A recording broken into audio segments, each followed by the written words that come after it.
Je fixais l'encre noire qui s'étalait sur la ligne de signature. Mes mains tremblaient encore légèrement alors que je retirais le stylo. Papier de divorce, des mots si simples pour la démolition de 6 ans de ma vie. Steven était assis en face de moi, son visage un masque de neutralité étudié, mais je surpris le coin de sa bouche se relever légèrement. De la satisfaction, le salaud était sacrément content de lui. Eh bien, voilà, dit-il en redressant sa cravate. L'avocat déposera ça demain. Voilà, répétai-je, ma voix sonnant creux dans la salle de réunion stérile. Comment peut-on avoir l'air si détaché en anéantissant un mariage? J'avais passé la nuit précédente à pleurer jusqu'à ce que mes yeux soient presque clos par le gonflement, tandis que lui semblait tout juste conclure une excellente affaire. L'avocat rassembla les documents avec une efficacité professionnelle, m'adressant un sourire qui n'atteignait pas ses yeux. De la sympathie professionnelle, j'avais déjà vu ça.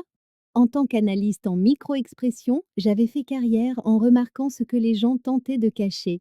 La lueur fugace de mépris dans le regard de Stephen quand il pensait que je ne regardais pas. Le regard de l'avocat qui balayait de l'un à l'autre, cataloguant notre langage corporel pour les ragots de bureau. Chelsea, dit Stephen en se levant pour partir, j'espère que tu trouveras ce que tu cherches. Sa voix avait ce ton condescendant qu'il avait perfectionné au fil des ans. De retour à mon appartement, je me versai un généreux verre de vin et contemplai les photos de mariage encore sur la cheminée. 6 ans à construire une vie avec quelqu'un qui pouvait s'en aller sans un regard en arrière. Je saisis le cadre en argent et le projetai contre le mur, le fracas du verre satisfaisant quelque chose de primal en moi. Je passai l'heure suivante à détruire chaque photo, chaque souvenir, chaque trace de nous. Sur une photo de notre lune de miel, je m'arrêtai, remarquant pour la première fois la tension autour des yeux de Stephen, le sourire forcé qui ne plissait jamais les coins de ses yeux. Était-ce là depuis le début? Comment avais-je pu le manquer? Cette nuit-là, entourée de cadres brisés et de photographies déchirées, je me retrouvais à étudier mon propre visage dans le miroir de la salle de bain. Les mouvements subtils qui trahissaient mes émotions, le léger tremblement de ma lèvre inférieure, le frémissement de mes narines quand je pensais à la trahison de Steven. Ça suffit, murmurai-je à mon reflet. Ça suffit de vivre la vie de quelqu'un d'autre. Le prospectus du centre communautaire traînait sur mon comptoir depuis des semaines. Une amie me l'avait donné il y a des mois, sentant la fin venir avant que je ne veuille l'admettre. Quand tu seras prête, avait-elle dit. Ces cours m'ont sauvée après mon divorce. J'entourais d'un stylo rouge la formation au premier secours. Quelque chose de pratique, quelque chose qui exigeait de la concentration et ne laisserait aucune place à l'apitoiement. Quelque chose pour me sortir de cet appartement avec ses espaces vides et l'odeur persistante de son eau de Cologne que je n'arrivais pas à aérer. En me couchant ce soir-là, épuisée par les larmes et la destruction, je réalisais que je ne m'étais pas sentie aussi vivante depuis des années. Demain, je me réveillerai en étant juste Chelsea Morris, pas la femme de Stephen, pas Madame Sanders, juste moi. La pensée me terrifiait et m'excitait à parts égales. Pour la première fois depuis des mois, je dormis sans rêver, pas de cauchemar où je trouvais ses SMS, pas de rediffusion de ses aveux, juste l'obscurité et la paix. Quand le matin arriva, je me tins devant ma penderie, réalisant que chaque tenue avait été choisie en fonction de ses préférences. Je repoussai les chemisiers casse conservateurs et les jupes crayons, trouvant un vieux jean et un pull bleu doux que j'avais oublié posséder. Un pas après l'autre, me dis-je en appliquant du mascara sur mes yeux gonflés. Contente-toi de survivre à aujourd'hui. La femme dans le miroir me regardait, blessée mais debout. Il faudrait que ce soit suffisant pour l'instant. Le centre communautaire sentait le détergent industriel et le café. Je me tins à l'entrée de la salle 104, serrant ma fiche d'inscription comme un bouclier. 8 autres personnes avaient déjà pris place dans le demi-cercle de chaises. J'allais battre en retraite quand je le sentis. Quelqu'un m'observait. Mes instincts d'analyste prirent le dessus avant que je ne puisse les arrêter. Une femme blonde, adossée au mur du fond, les bras croisés, le regard direct. Elle portait un jean noir et un t-shirt gris qui semblait en quelque sorte intentionnel plutôt que décontracté. Ce qui attira mon attention n'était pas son apparence frappante, mais l'intensité de son observation. Clinique, concentrée, comme si j'étais une énigme qu'elle assemblait. Je détournai le regard la première, trouvant une chaise vide près de la porte. Voie de sortie assurée. Bienvenue au cours de premier secours, annonça notre instructeur, un secouriste à la retraite nommé Dale. Mettez-vous par deux, aujourd'hui on apprend l'évaluation des victimes inconscientes. Avant que je ne puisse chercher l'option la moins menaçante dans la salle, la femme blonde se matérialisa à mes côtés. Besoin d'une partenaire? Sa voix était plus grave que ce à quoi je m'attendais, avec une pointe de raucité qui suggérait soit la cigarette, soit un timbre naturel. Bien sûr, réussis-je à dire en tendant la main. Chelsea. Iris. Sa poigne était ferme. Cette crabagne était ferme, assurée. Nos mains restèrent connectées une seconde de plus que ne le dictent en cas chantent les conventions sociales, et je me surpris à remarquer la chaleur de sa peau, les légères callosités sur sa paume. C'est ta première fois ici? Demanda-t-elle en relâchant ma main. Je hochai la tête. Première fois que je fais quoi que ce soit depuis un moment. Quelque chose vacilla sur son visage. De la reconnaissance? Récemment divorcée? Mes sourcils sautaient au serrante. Comment tu... Man, la marque de bronzage sur votre annulaire et ce regard de quelqu'un qui se reconstruit. Elle sourit, adoucissant l'analyse. J'ai connu ça. Nous étendîmes nos tapis d'exercice sur le sol pendant que Dale démontrait la position latérale de sécurité. J'essayais de me concentrer, mais Iris était distrayante d'une manière que je ne pouvais pas expliquer. Elle se déplaçait avec une efficacité délibérée. Son attention était absolue quand Dale parlait, puis se tournait entièrement vers moi quand venait notre tour de pratiquer. Tu seras la victime en premier, dit-elle en tapotant le tapis. Je m'allongeai, étrangement vulnérable, la regardant d'en bas. Quand elle se pencha pour vérifier ma respiration, ses cheveux tombèrent, frôlant ma joue. Une odeur d'agrumes et de propre m'enveloppa. Maintenant, la démonstration du massage cardiaque, annonça Dale. Souvenez-vous, en situation réelle, vous feriez 30 compressions puis 2 insufflations. Iris se positionna au-dessus de moi, les mains planant au-dessus de mon sternum. Ne t'inquiète pas, on ne fait que mimer la position. Je sais, dis-je, bien que mon cœur se soit mis à battre la chamade pour des raisons sans rapport avec le cours. Quand Dale montra les insufflations sur le mannequin, je ne pus m'empêcher de regarder la bouche d'Iris, ses lèvres pleines pressées par la concentration. Quelle sensation aurait-elle contre les miennes? La pensée me prit par surprise, choquante par sa clarté et son désir. À ton tour, cria Dale. Iris baissa les yeux vers moi, son regard bleu rencontrant le mien. Fais juste semblant, murmura-t-elle. Elle approcha son visage du mien, s'arrêtant à quelques centimètres. Je pouvais sentir son souffle, compter ses cils. Quelque chose d'électrique pulsa entre nous et la panique m'envahit comme un courant. Les toilettes, lâchai-je en me relevant précipitamment. Désolée, il faut que... Je quittai la pièce en courant, ou presque, et m'enfermai dans une cabine. Qu'est-ce que c'était que ça? Je pressai mes mains froides contre mes joues rougies, essayant de réguler ma respiration. Je n'avais jamais réagi comme ça à une femme. Ça devait être le divorce, mon état émotionnel, la vulnérabilité de l'exercice. Quand je revins 10 minutes plus tard, calme et rationnelle, Iris s'était associée à quelqu'un d'autre. Elle me jeta un regard, l'expression indéchiffrable. Je fis équipe avec un homme âgé nommé Jim qui sentait le caramel au beurre et m'appelait ma petite. Après le cours, je rassemblai rapidement mes affaires, évitant le contact visuel avec quiconque, surtout Iris. Chelsea. Sa voix m'arrêta à la porte. Tu as oublié ça? Elle me tendit ma bouteille d'eau, ses doigts effleurant les miens alors que je la prenais. Merci, marmonnai-je. On se voit la semaine prochaine? Elle sourit, avec quelque chose d'entendu dans son regard qui me donnait l'impression d'être transparente. Compte là-dessus.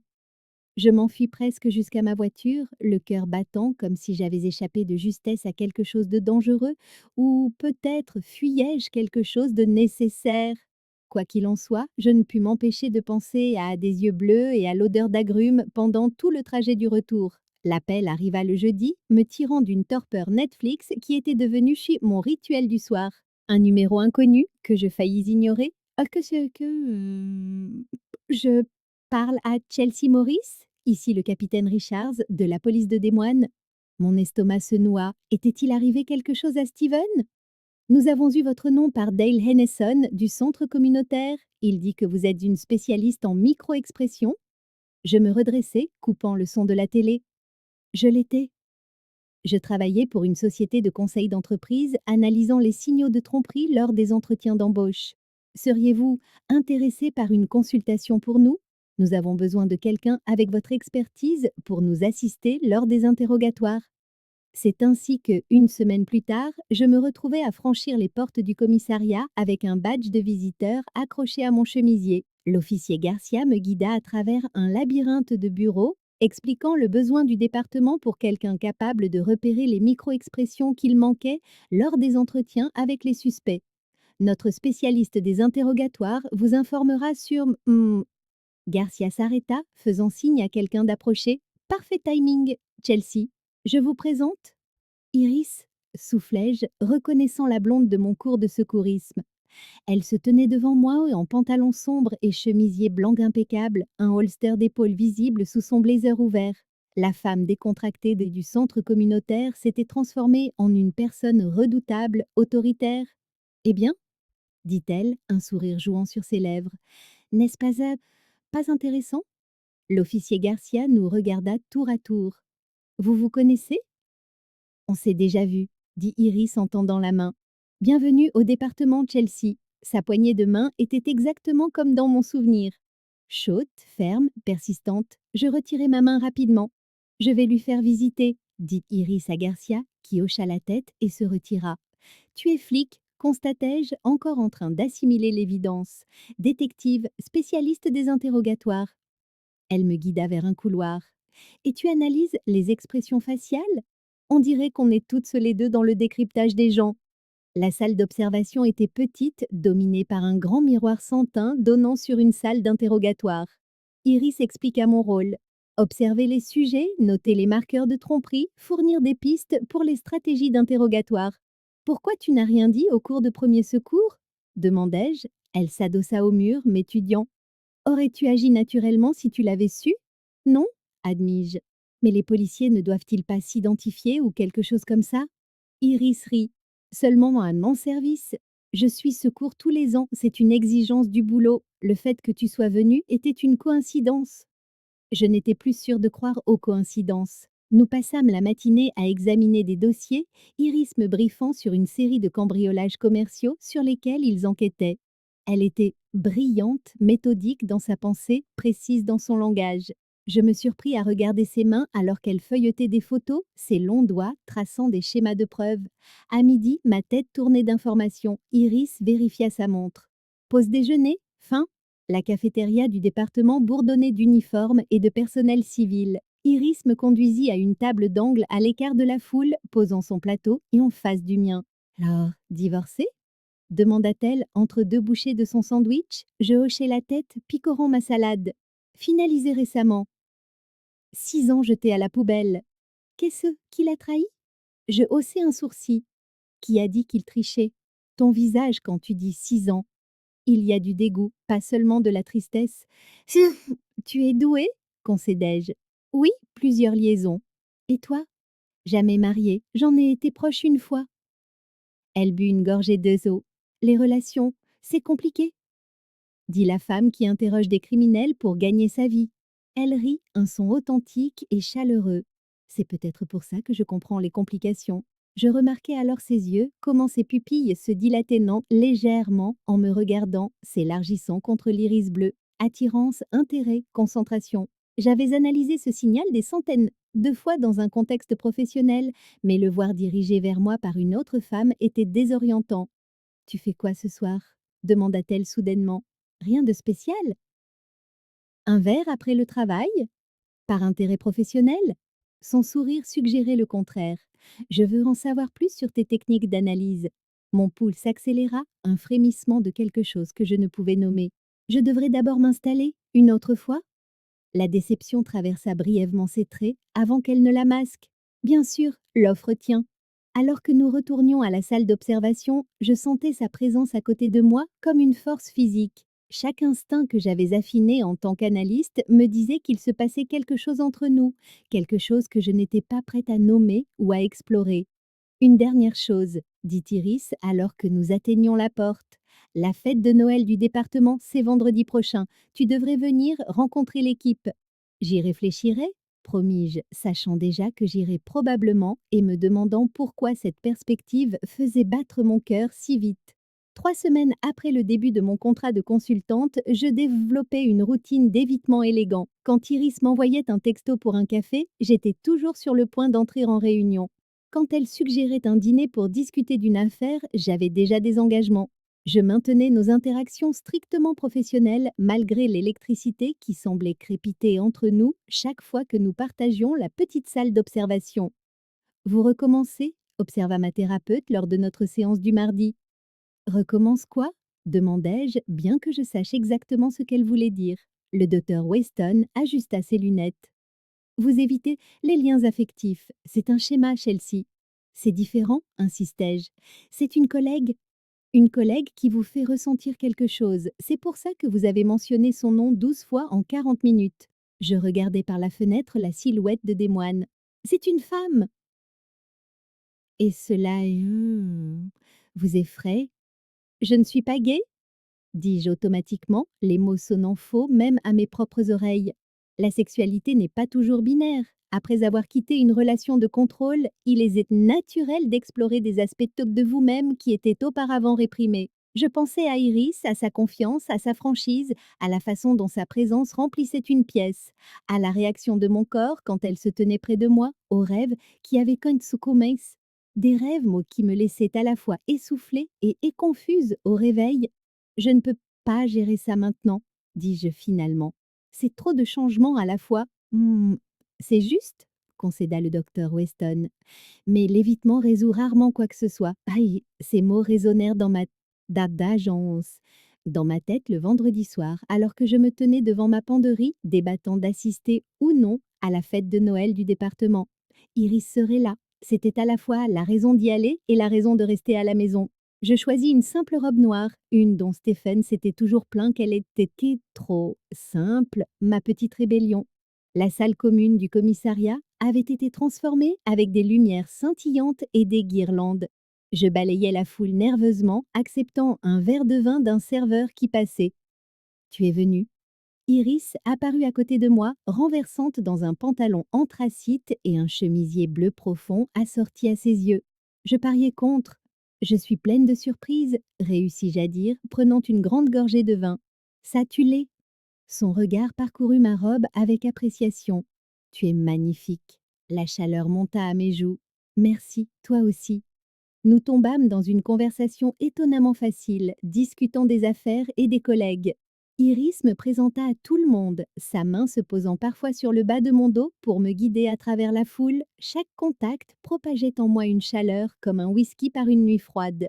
3 verres de Toder de vin plus tard, je me surpris à rire plus librement que je ne l'avais fait depuis des mois.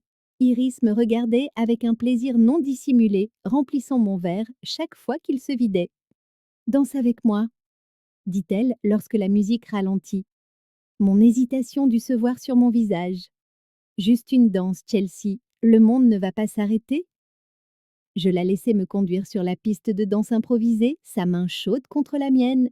Nous gardâmes une distance respectable, mais même cela semblait intime, sa main à ma taille, nos regards m'ont croisés. Je remarquai tout d'elle, la minuscule cicatrice près de son sourcil gauche, les légères taches de rousseur sur son nez, la façon dont ses lèvres s'entr'ouvraient légèrement quand elle souriait. Tout le monde nous regarde, murmurai-je, jetant un regard nerveux à nos collègues. Ça laisse-les faire, dit-elle simplement. Je ne regarde que toi. À la fin de la chanson, nous restâmes debout, proches, sans bouger. Son regard descendit vers mes lèvres, son intention claire dans ses yeux. Mon cœur martelait contre mes côtes, mon corps et mon esprit en guerre. Rester ou fuir? Se pencher ou reculer? Je fis un pas en arrière brusquement, rompant le charme. J'ai besoin d'air. Dehors, sur le parking, le froid de décembre m'aida à me vider la tête. Qu'est-ce que je faisais? Cette attirance pour Iris remettait en question tout ce que je pensais savoir sur moi-même, et pourtant, elle semblait plus authentique que tout ce que j'avais vécu avec Stephen. La porte s'ouvrit derrière moi. Derrière moi, Iris, bien sûr. Je suis désolée, dit-elle en gardant ses distances. J'ai trop insisté. Non, c'est moi qui suis désolée. Je suis juste. Je fis un geste impuissant. Confuse? Effrayée? Les deux? Je hochai la tête, m'enlaçant pour me protéger du froid. Pour ce que ça vaut, dit-elle doucement. Je pense que tu es incroyablement courageuse. Reconstruire une vie demande du courage. Je ne me sens pas courageuse, admis-je. Je me sens perdue la plupart du temps. Elle s'approcha, m'offrant sa veste. Je l'acceptai, inspirant son parfum alors qu'elle le drapait sur mes épaules. Être perdu, c'est juste l'espace entre qui vous étiez et qui vous devenez, dit-elle. Ce n'est pas un mauvais endroit où être. Nos regards nés se croisèrent, et pendant un instant à couper le souffle, je pensais que je pourrais être assez courageuse pour l'embrasser. Au lieu de cela, je reculai à nouveau, retournant à la sécurité par défaut. Je devrais rentrer, dis-je. Merci pour la veste. Garde-la, rends-la-moi lundi. En rentrant chez moi, sa veste à côté de moi sur le siège passager, je rejouais le quasi-baiser dans ma tête. Le désir avait été réel, viscéral, quelque chose que je ne pouvais pas expliquer comme de l'amitié ou de l'admiration. Cette nuit-là, dans mon lit, je serrais sa veste contre moi, m'autorisant à imaginer ce qui aurait pu se passer si j'avais trouvé mon courage sur ce parking. Mon corps répondit instantanément au fantasme, une bouffée de chaleur et de désir comme je n'en avais jamais ressenti. Oh merde, murmurai-je dans le noir. Le docteur Weston avait raison, l'évitement ne fonctionnait plus. Le lundi matin arriva avec un sentiment d'appréhension lancinant. Je devais faire face à Iris, lui rendre sa veste et d'une manière ou d'une autre agir normalement après l'avoir presque embrassée à la fête de Noël. Je répétais des salutations désinvoltes dans le miroir de ma salle de bain, chaque tentative sonnant plus forcée que la précédente. Le commissariat bourdonnait de son énergie habituelle du lundi quand j'arrivais. Je repérai immédiatement Iris penchée sur un dossier, la concentration gravée sur son visage. Sa veste pesait lourdement dans mes mains. Bonjour, dis-je, visant la nonchalance et la manquant de loin. Elle leva les yeux, un sourire réchauffant ses traits. Salut, toi. Je posai sa veste sur le bureau. Merci encore. De rien. Nos doigts s'effleurèrent, alors qu'elle la prenait, cette étincelle désormais familière s'allumant entre nous. J'ai quelque chose à te montrer, continua-t-elle, toute professionnelle maintenant. Une affaire classée qu'on rouvre. J'ai besoin de tes yeux sur des enregistrements d'interrogatoire. Soulagée par ce retour au professionnel, je la suivis jusqu'à la salle d'épreuves où des boîtes de dossiers nous attendaient. Nous avons passé la matinée à trier de vieilles des popos, positions et des photographies d'un braquage à main armée vieux de 10 ans. Iris maintenait une distance respectueuse, notre moment de quasi-intimité apparemment mis de côté pour l'instant. Ces photos sont un vrai bazar, soupira-t-elle en étalant des images de la scène de crime sur la table. L'inspecteur d'origine a pris sa retraite il y a des années et son système de classement était un chaos total. J'ai hoché la tête, l'esprit ailleurs, distraite par une pile de photos de témoins.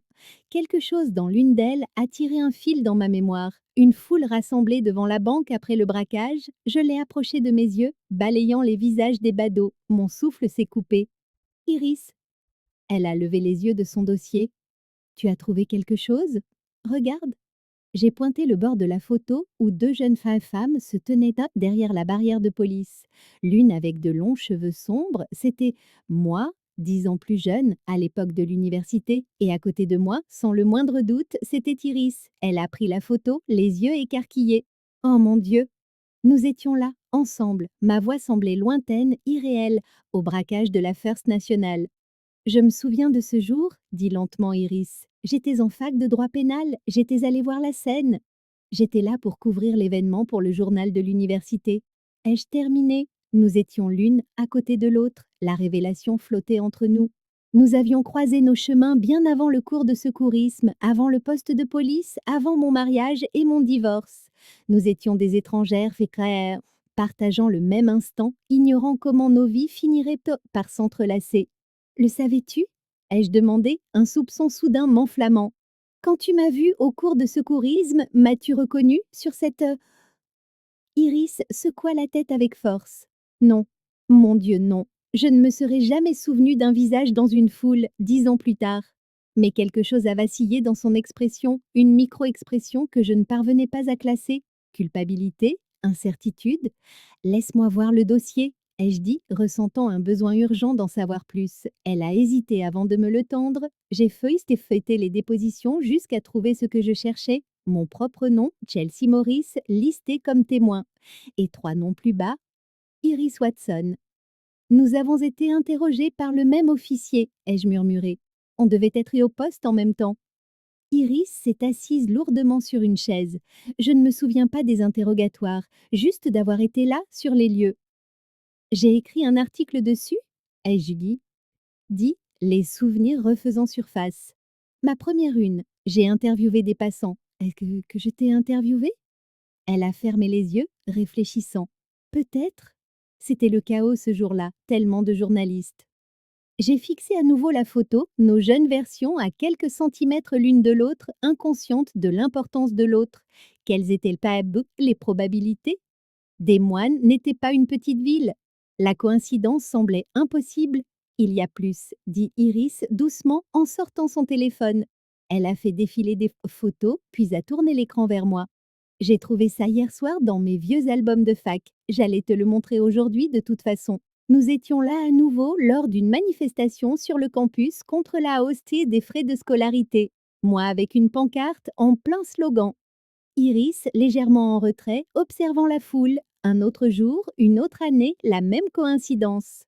On s'est tourné autour pendant des années, dit-elle, avec une sorte d'émerveillement dans la voix. Je me sentis prise de vertige face aux implications. Pourquoi ne nous sommes-nous jamais rencontrés avant, vraiment rencontrés? Mauvais timing, suggéra Iris. Tu étais avec Steven quand j'ai rejoint les forces de l'ordre. Je te voyais aux réceptions du département, mais tu partais toujours quand j'arrivais. Ah non, des navires dans la nuit. Ai-je murmuré? Jusqu'à maintenant. Son regard a croisé le mien, une intensité rayonnant entre nous. Peut-être que le timing est enfin le bon. Avant que je puisse répondre, la porte de la salle des scellés s'est ouverte à la volée. Le capitaine Richards avait l'air sombre. Watson, on a besoin de vous. Jenkins s'est évadé pendant son transfert. Il est armé. Iris fut sur pied instantanément, son masque professionnel se remettant en place, mais elle s'arrêta à la porte, se retournant vers moi. Cette conversation n'est pas terminée, promit-elle.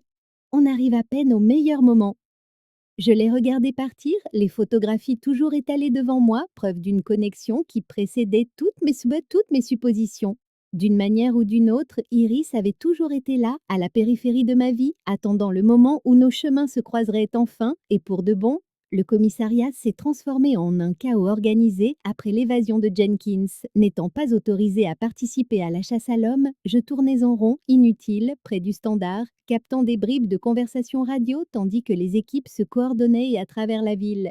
Iris avait disparu avec l'unité tactique. Ces derniers mots, cette conversation n'est pas terminée, résonnaient dans mon esprit, mêlés à une inquiétude grandissante pour sa sécurité.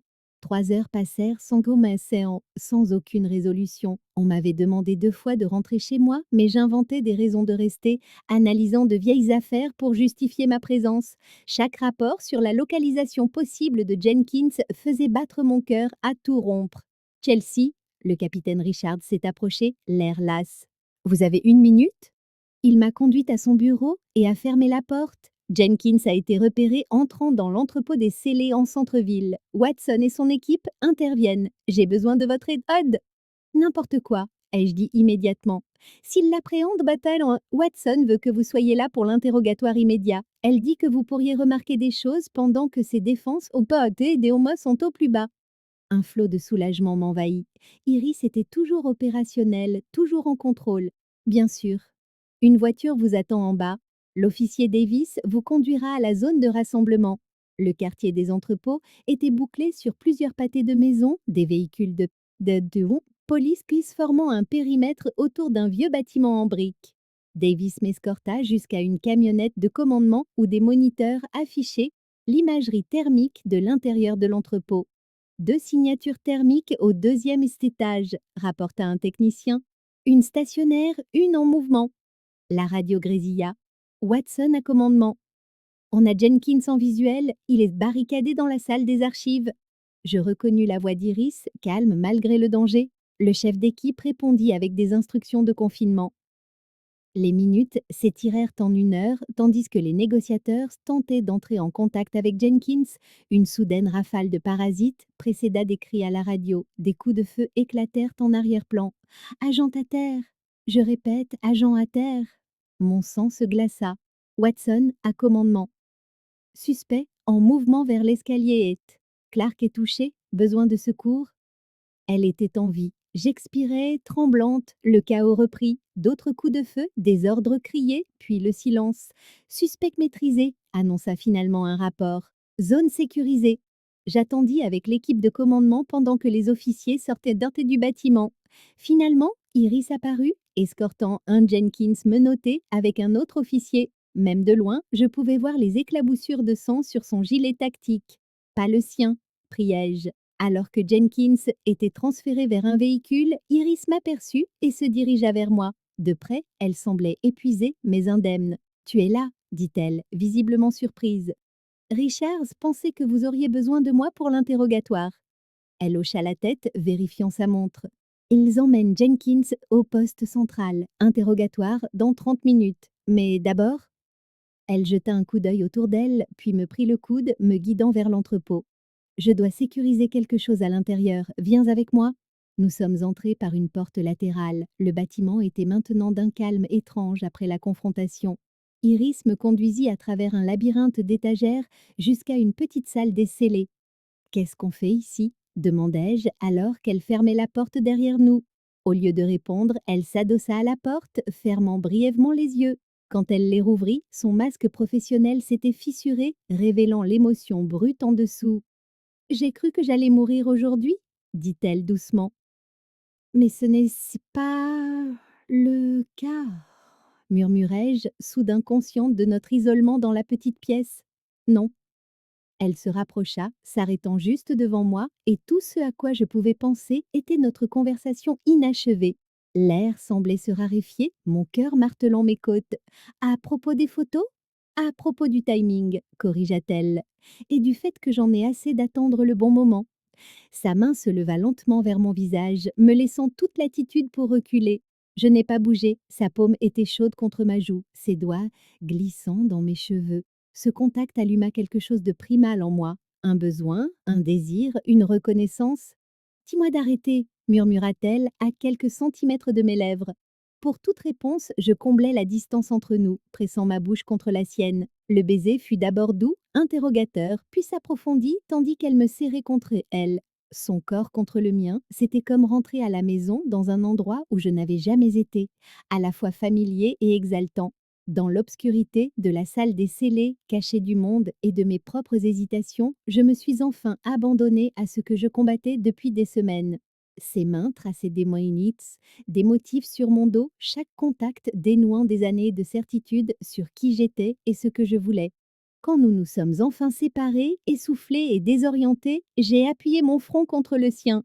Je voulais faire ça depuis le cours de secourisme, admit-elle, la voix rauque. J'étais terrifiée à l'idée que de le vouloir, ai-je avoué. Elle sourit, glissant une mèche de cheveux et derrière mon oreille.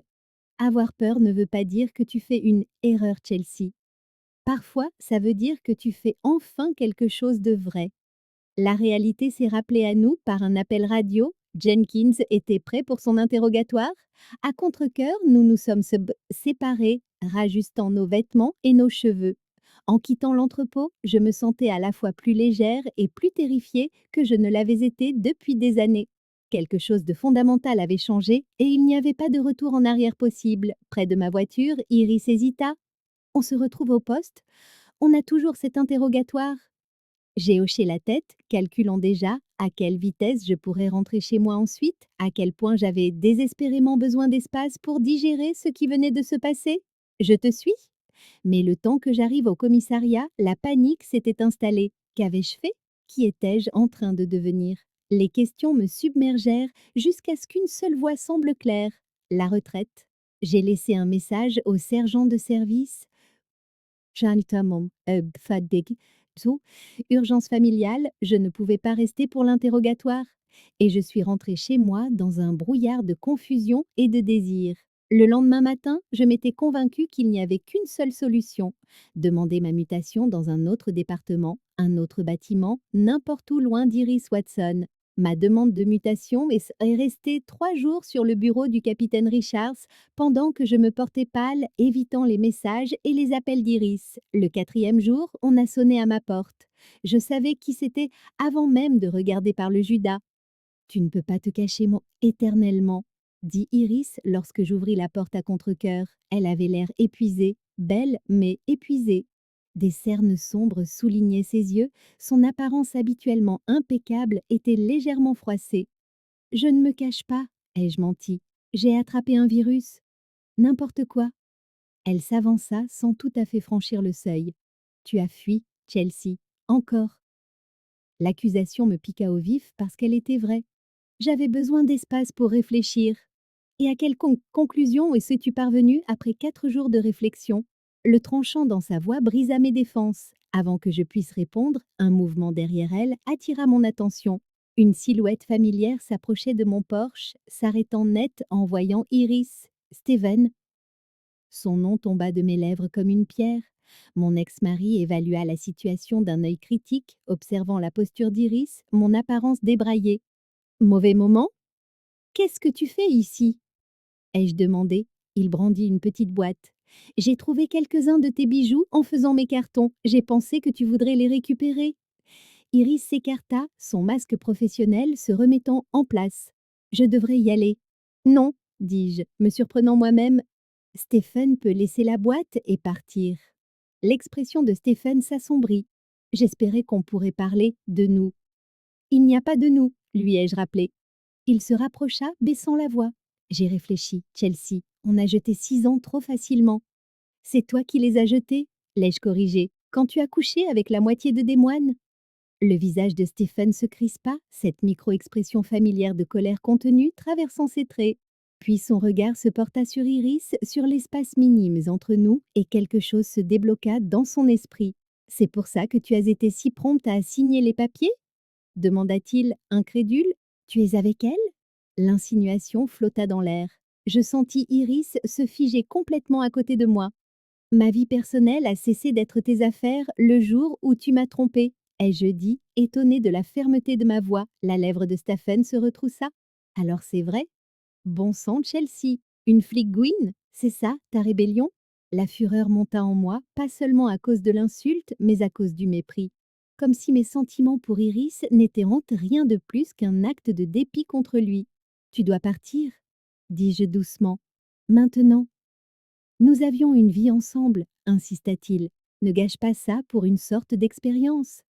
J'ai étudié son visage alors, je l'ai vraiment regardé pour la première fois depuis le divorce. La crispation autour de sa bouche quand il souriait, le subtil scintillement de mépris quand je n'étais pas d'accord, la concentration prédatrice quand il voulait quelque chose. J'avais analysé des micro-expressions professionnellement pendant des années, mais je m'étais aveuglée sur la vérité de mon propre mariage. Tu ne m'as jamais aimé, réalisai-je à voix haute. Tu aimais me contrôler. C'est ridicule, se moqua-t-il, mais son regard s'esquiva, un signe classique de mensonge. Non, c'est la vérité. La clarté m'envahit comme de l'eau fraîche.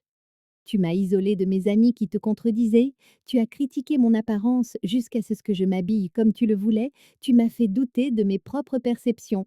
À chaque accusation, je voyais la confirmation dans les micro-expressions qu'il ne pouvait contrôler. L'élargissement momentané de ses yeux, la crispation de sa mâchoire, le frémissement de ses narines. Tu es en train de me manipuler en ce moment même, continuai-je. Tu essaies de me faire douter de mes sentiments en suggérant qu'ils ne sont qu'une rébellion. Le visage de Steven se durcit. Tu ne sais pas de quoi tu parles. Je sais exactement de quoi je parle. Mon travail consiste à lire les véritables intentions des gens. Je reculai, la main sur la porte. Au revoir, Stephen. Alors que je fermais la porte, il cria. Tu le regretteras quand ta petite phase sera terminée. À travers la fenêtre, je le regardais se diriger d'un pas rageur vers sa voiture et s'éloigner. C'est seulement alors que je réalisais que je tremblais. Pas de peur, mais de libération. Iris se tenait là où je l'avais laissée, m'observant attentivement. Ça va? Mieux que ça, dis-je, surprise de constater que c'était vrai. Je suis libre. Tss. Elle sourit prudemment. On parle de cette demande de mutation maintenant? Mon Dieu, je suis désolée. Les mots se bousculèrent. J'ai paniqué. Après le baiser, tout semblait si réel, si intense. Trop intense? Demanda-t-elle, une pointe de vulnérabilité dans la voix. Non, réalisai-je. Pas trop intense, trop juste. Sans un mot de plus, je traversai l'espace entre nous, pris son visage entre mes mains et l'embrassai. Pas un baiser hésitant, interrogateur comme dans la salle des scellés, mais une déclaration. Ses bras m'enveloppèrent, me serrant plus fort alors que le baiser s'approfondissait. Quand nous nous sommes Séparés, à bout de souffle, j'ai vu le commissariat par-dessus son épaule. Deux officiers étaient assis dans une voiture de patrouille, observant la scène avec un intérêt non dissimulé. Tes collègues ont droit à un beau spectacle, murmurai-je. Iris jeta un coup d'œil en arrière, puis éclata de rire. Laisse-les regarder, j'en ai assez de cacher ce que je ressens pour toi, Chelsea Morris. À cet instant, sur le pas de ma porte, dans les bras d'Iris, alors que la présence de Stephen s'estompait, j'ai fait mon choix. Plus de fuite, plus de dissimulation, ni pour les autres, ni pour moi-même. Je retire ma demande de mutation, dis-je. Si ça te va? Son sourire fut une réponse suffisante. Sortir avec Iris Watson, c'était comme réapprendre à respirer après des années passées sous l'eau. Peu à peu, je redécouvrais des pachmouilles, des parties de moi qui s'étaient flétries pendant mon mariage. Mon rire, mes opinions, mes désirs. Iris n'a jamais essayé de m'éteindre. Au contraire, elle semblait fascinée par chaque nouvelle révélation, chaque bizarrerie et chaque passion que je partageais. Pourtant, j'hésitais à la présenter à mes amis, pas par honte, mais par peur. La peur qu'en le disant à voix haute, je ne porte la poisse à ce fragile bonheur que nous avions construit au cours du dernier mois. Ce sont tes amis, me dit Iris un soir alors que nous préparions le dîner dans ma cuisine. S'ils t'aiment, ils nous accepteront. Ce ne sont pas eux qui m'inquiètent, admis-je en coupant des tomates avec une concentration excessive. C'est le fait de rendre ça officiel, réel. Elle posa son verre de vin. Ne le sommes-nous pas déjà? La vulnérabilité dans sa voix me fit lever les yeux. Iris, toujours si confiante, me regardait maintenant avec une inquiétude non dissimulée. Bien sûr que si, dis-je rapidement. C'est juste que mettre une étiquette là-dessus, en fait, quelque chose que les gens peuvent juger, analyser ou ruiner. Ou célébrer, rétorqua-t-elle doucement.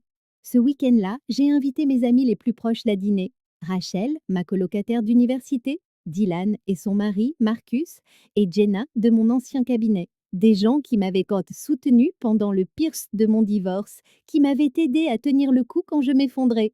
À leur arrivée, j'ai observé attentivement leur visage, une habitude professionnelle, cherchant des signes de jugement lorsque j'ai présenté Iris comme ma petite amie.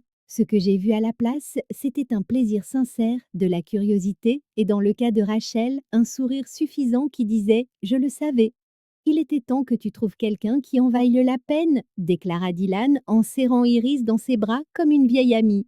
On commençait à penser que tu avais définitivement renoncé aux relations après Steven le tricheur. J'y avais presque renoncé, admis-je. La soirée se déroula plus facilement que je n'avais osé l'espérer.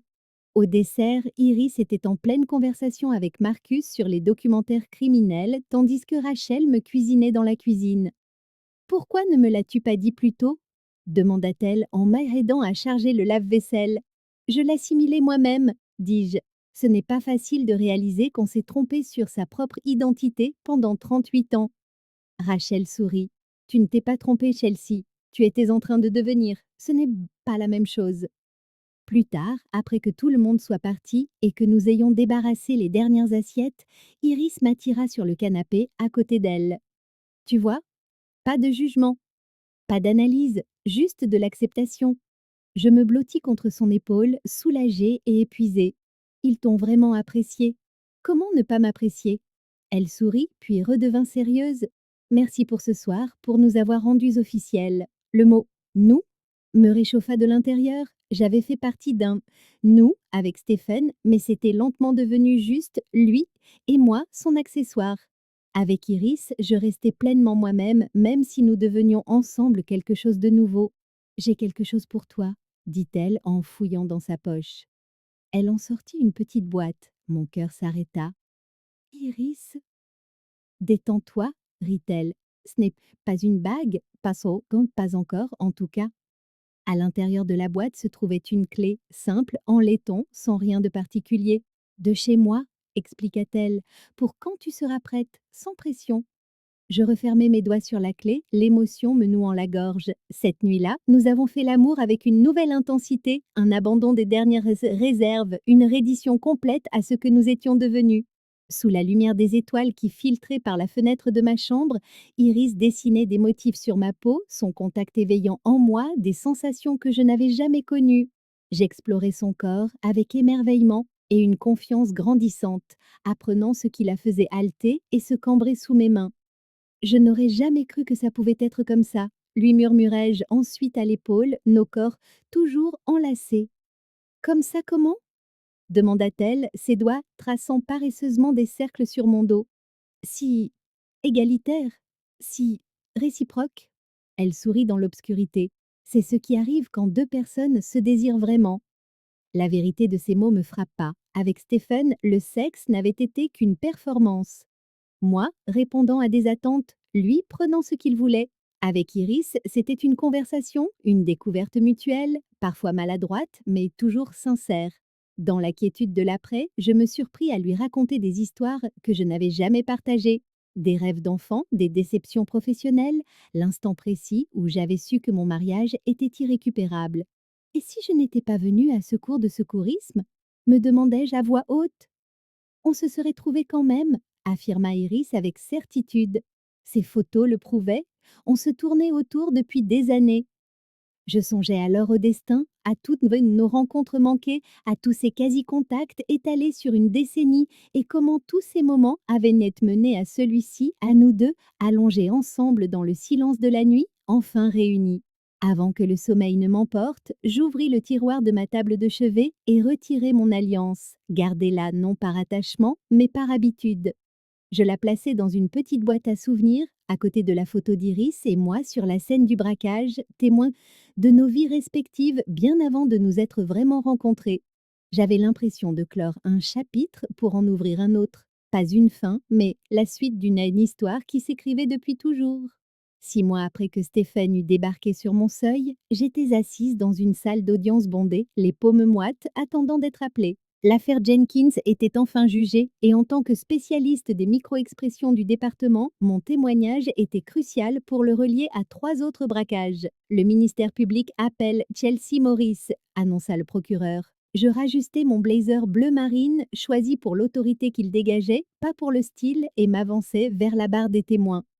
Tandis que l'huissier me faisait prêter serment, je croisai le regard d'Iris dans la galerie. Elle m'adressa un subtil hochement de tête et la confiance dans ses yeux suffit à calmer mes nerfs. Madame Maurice, commença le procureur, veuillez expliquer au jury vos qualifications et votre rôle dans cette enquête.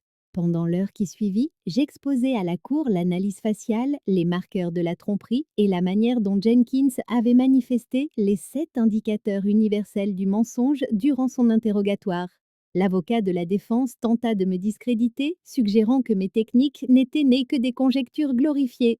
Mais je tins bon, mes années de formation professionnelle transparaissant dans la maîtrise de mes réponses. Quand la séance fut levée, Iris m'attendait près de la porte. « Tu as été brillante » dit-elle, la fierté évidente dans sa voix. L'avocat de Jenkins avait l'air au bord des larmes quand tu as expliqué la science derrière les micro-expressions. J'étais terrifiée, avouai-je, tandis que nous descendions les marches du palais de justice. Ça ne se voyait pas. On aurait dit que tu avais fait ça toute ta vie. Arrivée à sa voiture, elle se tourna vers moi avec une solennité inhabituelle. J'ai une question à te poser. Ça a l'air sérieux? La taquinai-je. Ça l'est, en fait. Elle prit une profonde inspiration. Emménage avec moi, officiellement. Même si j'utilisais régulièrement la clé qu'elle m'avait donnée, nous avions gardé nos adresses respectives. Un reste de prudence de ma part et une commodité pratique pour nos emplois du temps. Ton appartement est plus près du commissariat, songeai-je, feignant de réfléchir. Et il a une meilleure pression d'eau, ajouta-t-elle, entrant dans mon jeu. En plus, il y a la vue sur le lac. Vendu. Je l'embrassai rapidement. On commence quand à faire les cartons? Ce week-end-là, nous avons transporté ma vie dans l'appartement d'Iris au bord du lac. Mes livres, soigneusement choisis, se mêlèrent aux siens sur les étagères et mes tasses à café, à un cassé trouvèrent naipé, prirent leur place aux côtés de sa collection dépareillée. Avec chaque carton déballé, nos histoires personnelles se fondaient un peu plus l'une dans l'autre. C'est le dernier, dit Iris le dimanche soir, portant une petite boîte marquée « Photo ». Nous nous assîmes de parterre, entourés de cadres, décidant lesquels trouveraient leur place sur les murs et les étagères de notre foyer commun. Remise de diplôme, étape de carrière et le fameux cliché du braquage qui avait révélé notre passé entrelacé. Où est-ce que c'est que tu veux que mettre celui-là? demanda Iris en brandissant une photo encadrée de nous deux, prise à la fête de Noël du département 3 mois plus tôt. Notre première photo officielle en tant que couple, dans la chambre, décidai-je. Il n'est que pour nous. Alors que nous rangions les derniers objets, un sentiment de plénitude m'envahit, une sensation si étrangère après des années à marcher sur des œufs avec Steven que je faillis ne pas la reconnaître. La paix, le sentiment d'appartenance, un foyer. Plus tard cette semaine-là, je me retrouvais au centre communautaire, accompagnant Iris cette fois. Une nouvelle session du cours de secourisme où nous nous étions rencontrés commençait et nous nous étions portés volontaires pour aider. Nerveuse me demanda Iris alors que nous approchions de la porte familière de la salle de classe. Un peu, admis-je. La dernière fois que je suis venue ici, je te fuyais et je me fuyais moi-même. Elle me serra la main. Et maintenant? Maintenant, je suis exactement là où je veux être. Dale, l'instructeur, rayonna en nous voyant entrer. Mes élèves modèles, entrez, entrez. Il faut que ces nouveaux voient comment on fait les choses correctement.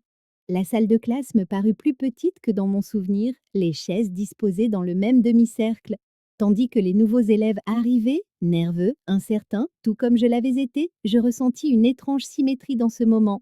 La vie bouclait la boucle, revenant à son point de départ, mais tout avait changé. Aujourd'hui, annonça Dale à la classe, nous avons 2 intervenantes spéciales pour vous montrer la bonne technique de réanimation cardio-pulmonaire. Iris et moi, nous avançâmes au centre de la pièce, nous agenouillant près du mannequin d'entraînement. Alors que nous passions en revue les étapes, vérifier la respiration, positionner les mains, compter les compressions, je surpris Iris m'observer avec cette même concentration intense que j'avais remarquée le premier jour. Quoi? Murmurai-je. Je pense juste à quel point tu avais peur que je t'approche pendant ce premier cours. Je souris, me rappelant ma panique, ma fuite en cause-fuite aux toilettes. J'ai su dès le début que tu allais m'attirer des ennuis. Le meilleur genre d'ennui, murmura-t-elle en retour. Lorsque Dale nous demanda de faire une démonstration du bouche à bouche, Iris me fit un clin d'œil avant de se pencher vers le mannequin. La classe observait attentivement, ignorant notre blague privée, notre histoire, notre parcours d'inconnus à partenaires. Ensuite, pendant que les élèves s'entraînaient pointe par deux, Iris et moi circulions pour offrir des conseils. Une femme de mon âge, l'alliance fraîchement retirée à en juger par la marque de bronzage, manipulait nerveusement le mannequin. Je peux? Demandai-je en m'agenouillant à côté d'elle. Je suis nulle à ça, soupira-t-elle. Je n'aurais probablement pas dû m'inscrire. Je ressentais exactement la même chose il y a 6 mois, lui confiai-je. Ça a été la meilleure décision de ma vie. Je lui montrai de nouveau la technique, consciente de la présence d'Iris de l'autre côté de la pièce. Nos regards se croisèrent brièvement par-dessus les têtes des élèves. Dans cet échange, il y avait tout, notre passé, notre présent et notre avenir qui continuaient de se dessiner. 2 femmes qui s'étaient tournées autour pendant des années avant de finalement trouver le chemin de la maison. Alors que Dale concluait la session, Iris me rejoignit, sa main trouvant la mienne avec cette familiarité aisée qui m'étonnait encore chaque jour. Devant la porte de la salle, elle s'arrêta, jetant un dernier regard à la pièce où tout avait basculé. On rentre à la maison? Demanda-t-elle. À la maison, répétai-je, savourant le mot et tout ce qu'il signifiait désormais. Oui,